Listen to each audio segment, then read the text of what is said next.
In this video, we will try not to mix avant and devant. So avant will be different from devant. And this is the reason why I think it's really important to take a few minutes to understand the difference between the two.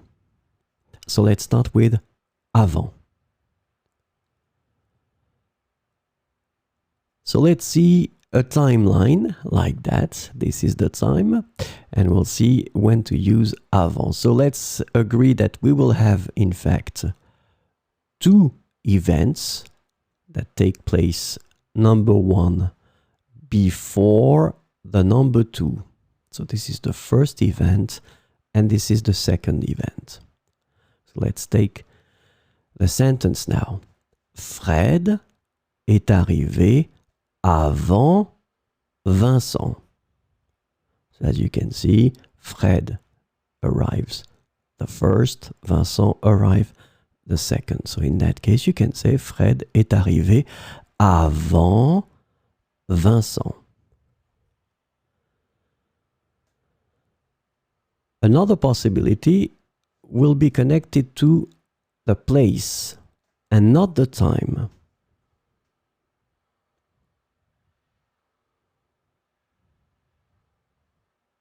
So just imagine that we're talking here about a street like that, and it goes in that direction.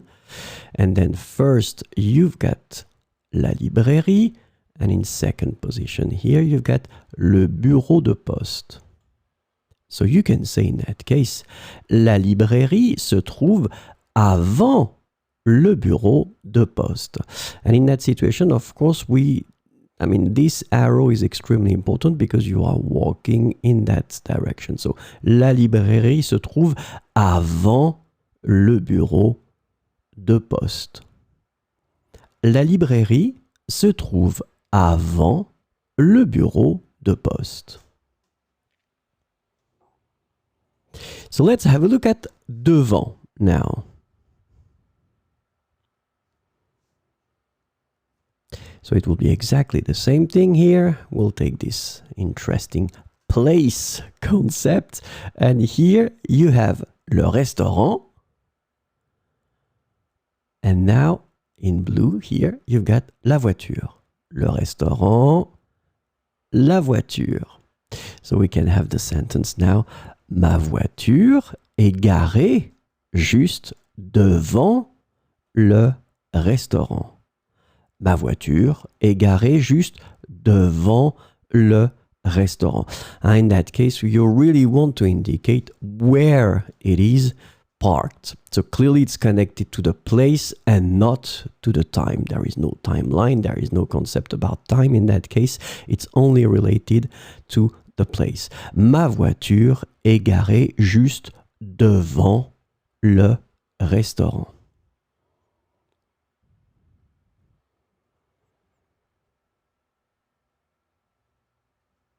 Alors, let's have a look at this one because it will be interesting. You've got people here. People are waiting. It's a queue. It's a line. Isabelle is here. Caroline is here. So let's agree it's a line and it goes in that direction. You can say now, Caroline et Isabelle font la queue. Mais Caroline est devant Isabelle. So you're talking about the line in that case. Hein?